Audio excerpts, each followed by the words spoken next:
Vandeham Sri Guru Sri Juta Padakamalam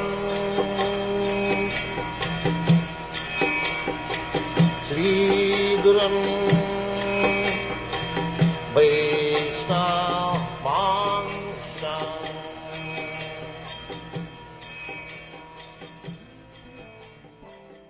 Dixième chapitre.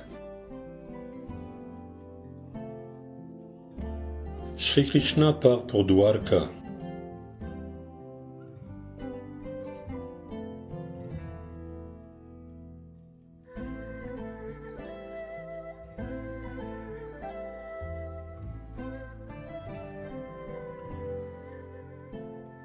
Shri Shonaka Muni dit: une fois vaincus ses ennemis, ceux qui voulurent usurper son juste héritage, de quelle manière Maharaj Yudhishthira, le plus illustre des observants de la religion, assisté de ses frères cadets, gouverna-t-il?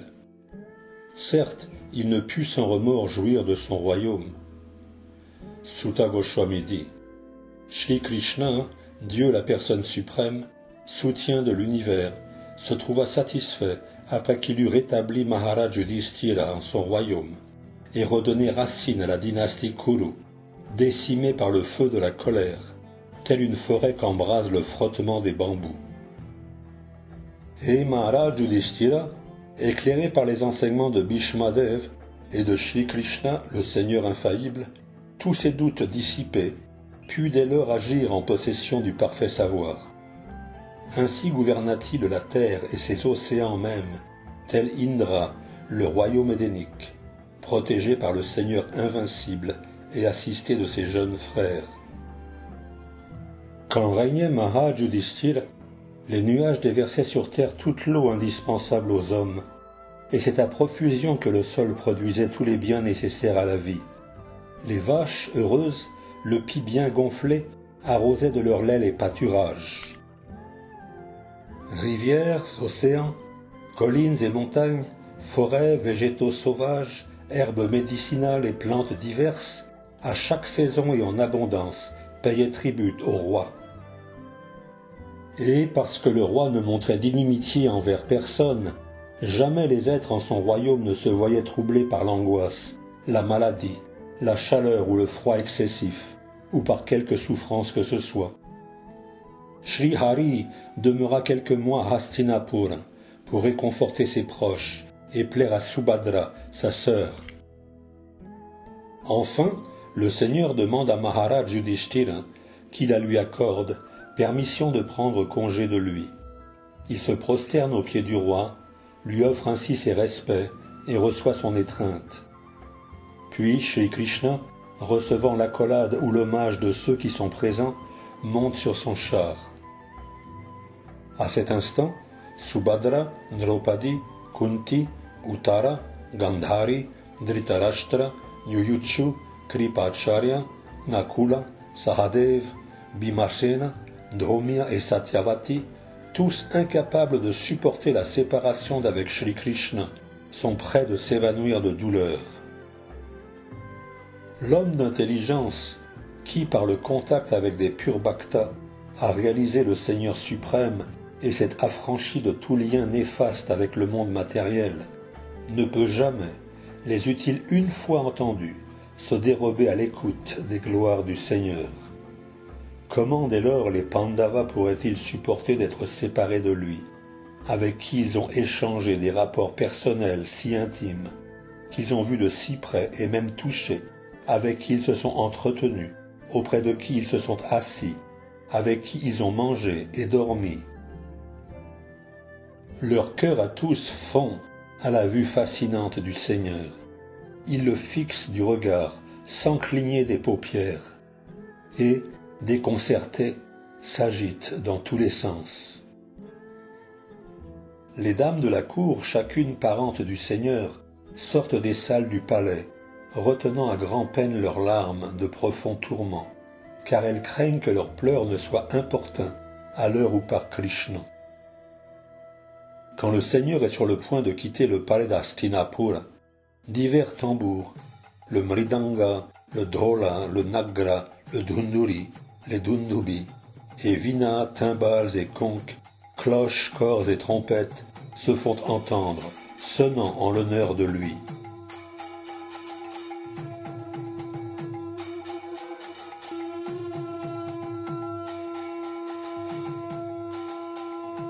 Mues par leur intense amour pour lui, les dames de la dynastie royale des Kuru montent sur la terrasse du palais pour contempler le Seigneur. Aux lèvres un sourire, et, tendres et timides, elles font pleuvoir sur lui des fleurs en pétales. Alors, Arjuna le grand guerrier, le vainqueur du sommeil, l'ami très cher de l'infiniment cher, brandit au-dessus du Seigneur, par sa hampe de pierreries, un parasol de dentelle brodé de perles. Uddhava et Satyaki éventent maintenant le seigneur de Chamaras, finement décoré. Lui, le vainqueur de Madhu, sur son siège que jonchent des fleurs, donne ordre qu'on prenne la route. De ça, de là, on entend les brahmanas érudits offrir à Krishna des bénédictions. En vérité, ni convenantes, ni déplacées, puisqu'elles s'adressent à l'absolu. Mais il est vrai qu'il a pris l'apparence d'être seulement un homme. Sur les toits de toutes les demeures d'Hastinapura, dames et demoiselles, absorbées dans le souvenir des attributs spirituels et absolus du Seigneur, qu'on loue par des hymnes choisis, échangent à son propos des paroles plus douces à entendre que tous les hymnes des Védas. Le voici, dit l'une d'elles, le Seigneur suprême, dans sa forme originelle, tel que j'en garde si clair en moi le souvenir. Lui seul existait avant la création des trois gunas, avant qu'ils ne deviennent manifestés, et en lui seul se résorbent les êtres. En lui ils suspendent leur énergie, comme la nuit on se livre au sommeil. Ce même Seigneur suprême, à nouveau désireux de conférer noms et formes aux divers êtres, partie intégrante de sa personne, les remet par sa puissance propre aux soins de la nature matérielle, quand il confère à celle-ci de nouveau un pouvoir créateur. Le voici maintenant devant nous, ce même Seigneur suprême, Dieu, dont les grands bhaktas au mental libre de toute souillure matérielle, par leur pratique rigoureuse du service de dévotion, comme par leur parfaite maîtrise des sens et des habitudes de vie, peuvent connaître la forme spirituelle et absolue. Et tel est en vérité l'unique moyen de purifier son existence. Mes amis, c'est bien lui Dieu la personne suprême, dont les grands bhaktas et les hymnes les plus ésotériques des textes védiques chantent les divertissements intimes et fascinants, qui à lui seul crée, maintient et annihile l'univers matériel, sans jamais être lié par ses actes. Chaque fois que des rois ou dirigeants sombrent au plus bas de l'existence matérielle, jusqu'à vivre comme des animaux, il apparaît, le Seigneur, dans sa forme spirituelle. Il montre sa puissance suprême, il établit la vérité, trace la voie juste, accorde sa grâce toute particulière aux croyants, et accomplit des actes glorieux. Il se manifeste ainsi sous diverses formes sublimes, selon les besoins du temps, en différents âges. Ô suprêmes sont les gloires de la dynastie Yadu, ô suprêmes les vertus de la terre de Mathura, où le premier de tous les êtres, l'époux de la déesse de la fortune, a pris naissance et erré au cours de son enfance. Et certes, il est merveilleux que Dwarka ait pu surpasser en gloire le royaume édénique et augmenter le renom de la terre. Les habitants de cette cité peuvent sans cesse contempler l'âme de tous les êtres, Krishna, tandis que sous ses traits charmeurs, un doux sourire aux lèvres, il pose sur eux son regard affectueux. Amis, pensez un peu aux épouses du Seigneur, à celles dont il a accepté la main. Combien de vœux, de bains purificateurs et de sacrifices par le feu ont-elles dû accomplir? Quel culte parfait ont-elles dû lui rendre, au Seigneur de l'univers, pour aujourd'hui goûter sans fin le nectar de ses lèvres, de ses embrassements? Penser à de telles faveurs, les attendre, les pressentir, faisait souvent perdre conscience aux gopis de Vrajabhumi. Pradyumna, Shamba, Amba comptent parmi les fils que lui donnèrent ses reines. Rukmini, Satyabhama, Jambavati et d'autres devinrent ses épouses quand il les enleva par force au cours de la cérémonie du choix de l'époux, tenue pour chacune, après avoir terrassé de nombreux et puissants princes, ses rivaux, avec à leur tête Shishupala. Bomashura et ses milliers de partisans, il les fit tous périr, arrachant de leurs mains encore d'innombrables princesses. Toutes sont glorieuses. Ces reines, bien qu'elles aient perdu toute individualité, la signification de leur existence, surent la rendre opportunément glorieuse. Jamais leur époux, le Seigneur aux yeux pareils au lotus, ne les laisse solitaires, au foyer, mais sans cesse il comble leur cœur par des cadeaux précieux.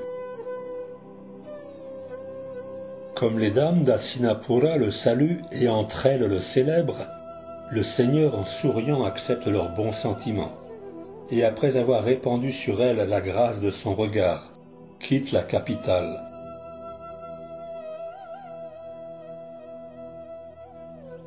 Maharaj Yudhishthira, bien qu'il ne soit lui-même l'ennemi de personne, fait escorter Shri Krishna, l'ennemi des Asuras, par 4 divisions défensives, avec leurs chevaux, éléphants, chars et soldats. Il ne le fait pas seulement par crainte d'assaillants éventuels, mais aussi par affection pour le Seigneur.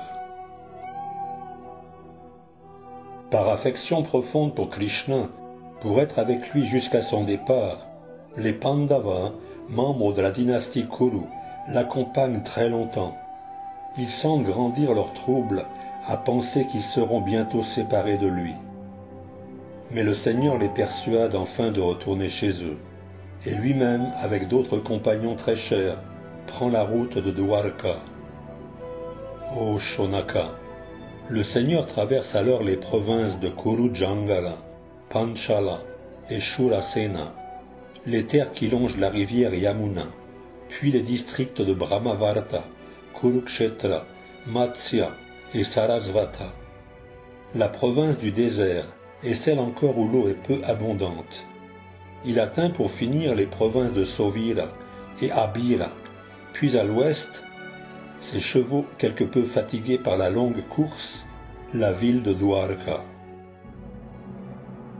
Tout au long du voyage, les habitants des régions traversées ont accueilli le Seigneur, l'ont adoré, lui ont offert divers présents. Chaque jour après le coucher du soleil, il s'est arrêté pour accomplir les rites du soir.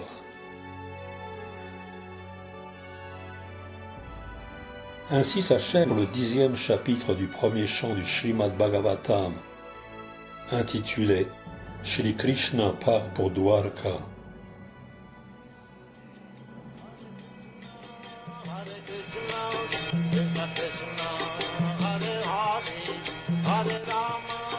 Hare Rama, Rama Rama, Hare Hare, Hare Krishna,